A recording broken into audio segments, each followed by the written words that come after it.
Hello and welcome to a new update video. I haven't really done them in ages, so let's take a look here a little bit at what has been going on, because there are two very important events coming into Pokemon Go. At least one really important event. We're going to talk a little bit about the other one. Afterwards, you're going to have the next Shadow event. And I saw some people ask me for my opinions towards those things, so let's have it here. We have 4 new Shadow Pokemon, one of which are going to be very exciting, one of them going to be very interesting. Another one is going to be cool for limited metas, and then we have Slackoth. Like Slackoth. Why do we get the Shadow Pokemon of this form here, of like the Vigoroth, just after this Pokemon got completely nerfed in every kind of move it learns? Not too sure. But anyway, let's go over the event real quick here as well. 14th of May until the 18th of May. We're going to have the Shadow event. We're going to get Dialga as a Shadow variant for the first time ever from Giovanni, which is going to be cool. Those Pokemon here are going to be no longer from 12 km X with the Pawmot as well as the Larvitar, which is kind of cool. You're going to be able to get rid of Frustration. Team Go Rocket going to be, of course, more common on stops and balloons.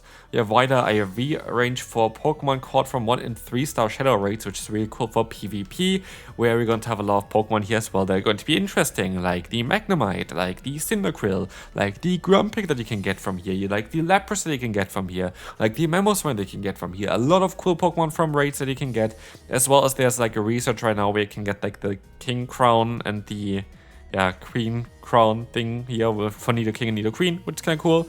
And another Rocket Raider, which is a Super Rocket Raider, actually. It looks like this. That is the first time that this would be the case. That's kind of mad. That is something I'm definitely going to get then. But anyway, you can get, I guess, 2 encounters with Dialga, which I definitely will take. Thanks very much for that. Anyway, let's take a look here now at what the Shadow Pokemon can do first.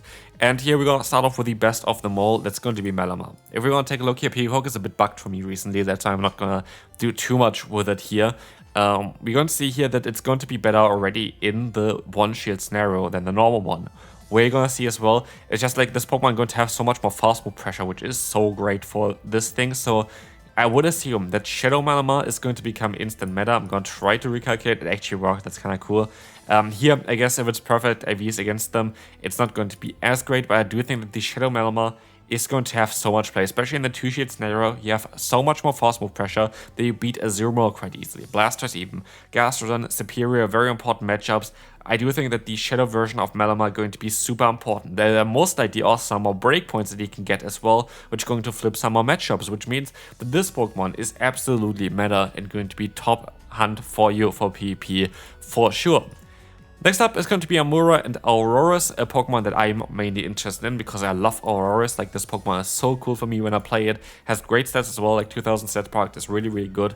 And we can take a look here at how they're going to change. And as expected, they're not going to be too great. They're not going to change too much to the better with a Shadow bonus. Even though you have good fast move pressure, you have the Weather Ball Ice on both of them. Shadow bonus can help, but doesn't really help, to be fair. And as you can see as well, like in the side, it's going to be mainly for the I guess for the Shadow Amura is going to be better than the 2-shield scenario by quite a bit. But generally speaking, it's not going to be the best Pokemon, but I think they're going to be kind of on the same level. Or like a little bit lower, most likely, the Shadow. But like, it's cool. It's a cool Pokemon. I want to definitely get this one for sure. Next up, we're going to have Vigoroth. Yeah, I'm just going to take a look at this one. We're not going to take a look at Slacking. But as you can see here, it's better as a Shadow. It's still not good. It's still just not good. It's just not a good Pokemon anymore. They nerfed it so hard that it's not going to be good anytime soon. I do think there would be fixes for this Pokemon, but yeah, at the current time, Vigoroth just has 0 play. Like, especially in a meta where Annihilate is a thing, you just don't want to run this Pokemon, trust me. It's not that great. Then we're going to have Tyrant and Tyrantrum. Those Pokemon are going to be a bit more interesting again as well. Tyrant has the benefit of having Dragon Claw, which Tyrantrum doesn't have, so Tyrant is going to be actually more interesting because of Dragon Claw, because they're having the cheaper move to get to. Is it going to be better as Shadow? Let's find out. It seems like it's very equal. Like, both of them don't have the best like general stats, but as you can see here, actually Shadow Tyrantrum or Shadow Tyrant looks really cool in the 2-shield scenario here. This Pokemon has a lot of play in the 2-shield scenario, and I kind of want to take a look at it. Funnily enough, Tyrantrum is going to be better than Tyrant here in the 2 shields. Maybe because you can boost yourself with the Media Beam, which is the better charge move compared to the Ancient Power, of course. But I'm not too sure. I think they're kind of cool. But yeah, again, they're going to be more interesting than the Vigoroth will be. Now we can take a look at the Dialga. I had a bit of issues calculating them, but I can even try it again. But as you can see here in the Great League, not a great Pokemon. Why is that the case? Because Palkia was actually really an interesting Pokemon for the Open Great League as a Shadow. The main reason for this is that the Dialga, unlike Palkia, just doesn't have a good charge move. Like, Dialga doesn't have a good fast charge move. This is the main issue for the Open Great League, because in the Master League, you were able to take advantage of the great typing of Dialga, which you just cannot do anymore nowadays because, of course, yeah, you don't have the bulk in the Open Great League.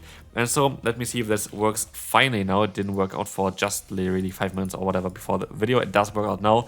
It's not going to have the greatest stats. So, yeah, it's just not going to be a good Pokemon for the Great League. But the thing is, I still want to get it. Here we have the comparison though for the Open Master League, and we see here already that it's going to be basically toe-to-toe with the other Pokemon as well here. I think it's going to be an interesting one because it's going to be better in the Zero Shield scenario against the Fairy type Pokemon, because you're actually going to one-shot them with an Iron Head, which you're not going to be able to do usually. So I do think that Shadow Dialga has actually quite a lot of play in the Open Master League, and I hope I still have the XL Candy, because I really would like to get one for this one, especially if we can now purchase another Go Rocket Raider. I will definitely do that. Anyway, we're gonna take a look here now at the other thing, which you're gonna have to take a look at, which you're gonna see as well on the thumbnail. Pawmot, or like Pawmi Community Day here. Let's go over it. 11th of May. Just the standard stuff basically here all over. We have Brick Break as a special move. Just as a reminder, Pawmot is actually a really cool Pokemon. Has access to, I think, Discharge, has access to Wild Charge, has access to Close Combat. And then there's one big issue with this Pokemon, and it's a fast move. It doesn't have a good fast move. It would learn Volt Switch, Thunder Shock, even Thunder Fang, which is not ideal, but better than what it has currently because it currently has Spark. No, what do we give it? Brick Break, which is a not great charge move already. It's not a good move at all. Like, it is just not a good move, just full stop.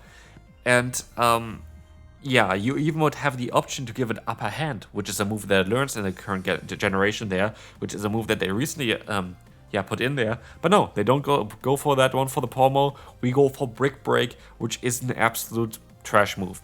The thing is, for Pawmot, it is still a cool Pokemon to have for the future, because it could be good at a PvP update if it gets a better fast move. So still play the community day. We're still gonna take a look at what Brick Break can do. One cool thing here is you can evolve Pawmot into Pawmot if you walk 1 kilometer with Pawmot as your buddy, available until May 18th. So that's going to be at least interesting. For a week, you're going to be able to evolve it a bit easier. So that's cool. Yeah, but here you see the IVs on the screen. Hopefully you can see the IVs on the screen. But it has a cool shiny. It's a new shiny release. It is nice, but let's take a look here what this can do. Here, this is the moveset that it currently has. It even has Thunder Punch, which I think is better than the Discharge. But as you see here, this is a current standard moveset, or like this would be a current standard moveset. Yeah, this is kind of where you go for 309 with Brick Break. Let's see on how that's gonna change. Yeah, cool. You gain 60 average rating. You're still completely unusable. You're very, very squishy, but like this is the thing as well. Just for showing you what this Pokemon can do in the future, give it Thunder Shock, which it learns literally from level up. Cool, all of a sudden you have 27 wins and 21 losses, but not good average rating, because guess what? This Pokemon has 0 bulk, so no matter what it goes up against, it's still going to do a ton of damage against you. So it would be so easy to have a balanced Pokemon with this one. Oh wow, 2-shot scenario, you only win 15 wins of that. It would just be so cool to have like a glass cannon here. You're going to be very good because you just one-shot everything. But yeah, that's going to be it for this video. 2 cool events, like this one, not so much. We have the worst bonus as well with Hatch Distance, but it is what it is. Hopefully you enjoyed this one. If you did, feel free to leave a like, and I will see you then. Bye-bye.